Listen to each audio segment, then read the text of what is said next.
Okay, yes, this is the best one. Ferrari have pulled a blinder. And if you're worried about the carbon fiber, don't worry. They've done it right with this one. In a complete and utter 180 to last year, where they had the car in front of a bunch of tifosi and then did a complete shakedown in front of all of us across the world, Ferrari did what Aston Martin did yesterday and pulled out a 2-minute featurette of the car being revealed, and then that was it. We will probably get some more interviews over the course of the day, but the main feature on Ferrari's website was just the car. The SF-24, or otherwise known for the longest time as the Progetto 676. I don't know what the numbers are in Italian, so I'm not going to bore you with trying to pronounce them badly. But what is not bad is this design. This, to me, is an absolute beauty. The F-175 of 2022, that was elegant in its simplicity, to reminisce from the Ferraris of the 90s. But this one, the 2024 Ferrari, oh! It is a beautiful looking car. The carbon fiber placement, I can assure you, there is carbon fiber here, but it's not intrusive. It's out of the way. Draping it from the top in color and then it's just down to the bottom is a lot less in your face, unlike last year's SF-23 with that random Siva Logistics carbon fiber splodge on the side pod. And then we saw it in Vegas that, oh, they could get rid of it and that they could easily have done that, but they chose not to. That was the major issue that I had with the SF-23 and stopped it from being a perfect livery. This one, though, is even better. After I saw the Monza special livery and the success of the Le Mans hypercar campaign from Ferrari, I was saying to myself, this has to be a sign that yellow needs to be on the livery, and I am so glad that it is. We saw from the race suits that there's a very retro feel from these race suits, and admittedly, from all of the stuff that's been going down with Ferrari over the last couple of weeks, Charles Leclerc, poor Charles, he looks really tired and really weary, but he needn't worry about the overall look of the car. It's a beaut. And the way that the color is distributed is absolutely brilliant. This 3/4 view of the stripes, I feel, works a lot more naturally than with the V-carb, as in it's a straight line and then a random arrow up. When you look at it from this angle, the stripes do make a lot of sense. That there's a little swoosh going from the side pod to the main nose, as Tomo said on his live stream, which I jumped into because I literally just went to get out the car to move it from a car parking space, and then before I knew it, the presentation was already over. It was that quick. I completely missed it, but then I caught up with Tomo's reaction to it, and he tends to think that the Aston Martin livery is better, and I do think it's a good one, but I actually would say that, on the other hand, this is even better, because the way that they had the placement of the color is simply elegant. And the way that you see the carbon fiber on the airbox and engine cover is reminiscent to the old exhausts where they would have it on the top from about 2000, 2001. You know how they would have the black of the exhaust outlet and then carbon fiber or some kind of little spot before Ferrari had those little chutes in 2002. It's very nostalgic to that, only a little bit more extreme, and a sort of less intrusive version of the water slide carbon fiber patch that Aston Martin has.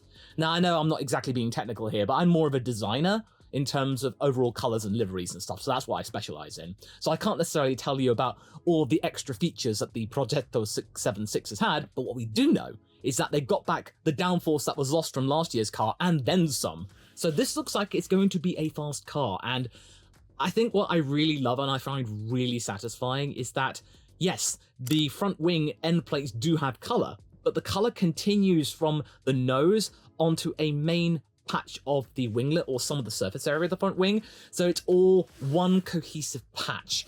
It's got carbon fiber on the front wings, of course, that's fine, but it's all one piece. It feels like it's connected to the main body of the car, and I love it. And when you just take a look from the side view, oh, it's a pretty car. It just feels like they've started to get a really good handle on the design and how to distribute carbon fiber without it being too intrusive and offensive to some people. And I suppose the only criticism I have from the side is that the number isn't all that obvious because of a little hump that Mercedes sort of patented in a way. So Santander takes precedent, and then you just got what looks like 16, and yes, the yellow outline, I think as we saw at some points over the last couple of years, it doesn't look all that good. I think they might darken that yellow for that patch there, but it's still really nice. And the horizontal stripe seems to be a little bit more cohesive than it is on the V-Carb edition, where they're two completely different stripes. These seem a little bit more natural, so this just feels like one whole, and you just feel like, yes, I like the looks of this, and the halo is also red. It's all natural, and it all looks so nice, and the top-down view, oh my beating heart, that's so good. I'm not overly sold on the stripe on the rear wing though. It's a little bit iffy, but I'll give that a pass because, you know, it's not that bad. It's just a little weird, but oh my goodness, that the carbon fiber here is actually pretty. In fact, is that carbon fiber? Yeah, okay, yeah, it is. But again, it reminds me of the old exhausts which were on the top of the engine cover, just a little bit more extreme. So to me, it just feels in keeping. It really does. And there's loads of sponsors on here, loads and loads of them, which is really good to see that they are distributing them relatively nicely. And oh, take a look at that. On the front wing, there is the tricolor. I hadn't actually seen it over the last couple of years on Ferrari. It's a little bit discreet, but now it's literally right on the front. The first bit of Ferrari that you see, it's the colors of Italy. Oh, very nice. And it's to prove a point, to almost make it like the AlphaTauri had the tricolor, or the tricolore, on the front wing, but now it's sort of moving over to Milton Keynes. Ferrari is essentially the only Italian representative on the grid, but this is just so pretty from the top. I love this. Like the Aston, it was really nice on the front. And from the back, there are loads of angles which it looks really, really nice. And sure, there isn't anything on the airbox, but I could give that a pass because there really isn't much room these days for sponsors on the airbox, and the Santander logo is good enough, I suppose, but you can't really stick things in there. I think Alfa Romeo did that sometimes with their Alfa Romeo logo of the main glyph, and it didn't look great. It was really small and a little bit bunched up, so you can't really do that anymore without it making it look completely bloated. But it's a pretty looking car. It's really, really nice. And the front view, the front view, it looks so clean. It really does.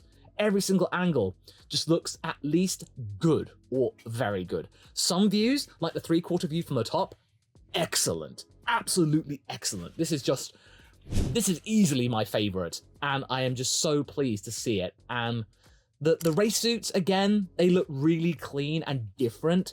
They're not just another patch or making it look like a McDonald's uniform that they have done over the last couple of years. Fred Vasseur has definitely left his mark on Ferrari, and these new race suits, they're just wonderful. And I just love the country-assigned stripes of Charles and Carlos. And to remind people that, yes, Carlos Sainz is still driving for Ferrari this year, even though everybody seems to be talking about Lewis Hamilton and waiting for next year. But right now, this car is just so nice. I love it. It's definitely my favorite. And you know what? I would actually say it's better than the McLaren livery. It is better. I used to be a Ferrari fan, a big Ferrari fan back in the day with Michael Schumacher. I still have a soft spot for Ferrari, I really do. I wish them well because there is that natural rivalry that McLaren and Ferrari have that went as late as Mika Hakkinen and Michael Schumacher. Those times in the 2000s. Absolutely wonderful. They are natural rivals, but they respect one another. And to see this, Ferrari looking mean and menacing and keen to give McLaren a challenge, it's really bringing the memories back, and I'm loving this. I'm glad to see that there is still some black here, but there is some white as well, because white is part of the success of Ferrari, but black is part of the history. And I just feel like there are so many good angles of this car. I'm absolutely in love with this. This is by far the best one. Aston Martin is up there too. Williams is there as well. But don't worry, I will be doing a full video going from my best to worst in terms of what I think from this year's crop. And a lot of carbon fiber is to be had, but this one, I'm not too bothered with it. There isn't that much which is getting in the way. They've been very clever with it. And hopefully the designers are allowed to be a bit more clever with where they put the carbon fiber. So if hopefully they can get the minimum weight down and make it so that means it's a very lean and agile car in this world of very overweight cars, that'd be a nice sign too that Ferrari are meaning business here. Ooh. And the fact that the halo is the same color as the car, it's all one big piece in the front wing. Oh, there's so much to like about this car. I'm sorry if I'm just rabbiting on, but it's true. I'm in love with this livery design, and I'm so happy that yellow is now a part of the Ferrari overall livery aesthetic, as it's been so successful and associated with the Le Mans hypercar success in WEC. And hopefully that will continue into the next couple of years. So that means all of the cars have this same red, yellow, and white stripe, because yellow is a color of Ferrari, so it's in keeping with their history, as well as the black and the white. So it's all one big piece, and now it can be associated with all the different types of motorsport like they have, as do Aston Martin with their British Racing Green and Lime Green. It's all becoming one cohesive uniform for Scuderia Ferrari and all of the other Ferrari campaigns. However, that might be about to change, as the association between Scuderia Ferrari and Ferrari the automaker might be starting to change for the worse, against what Enzo Ferrari had envisioned back in the 60s. And you can find out why the decision to hire Hamilton for 2025 might have something to do with it, and why this could be a 50-50 shot for glory for Ferrari. Go and watch it.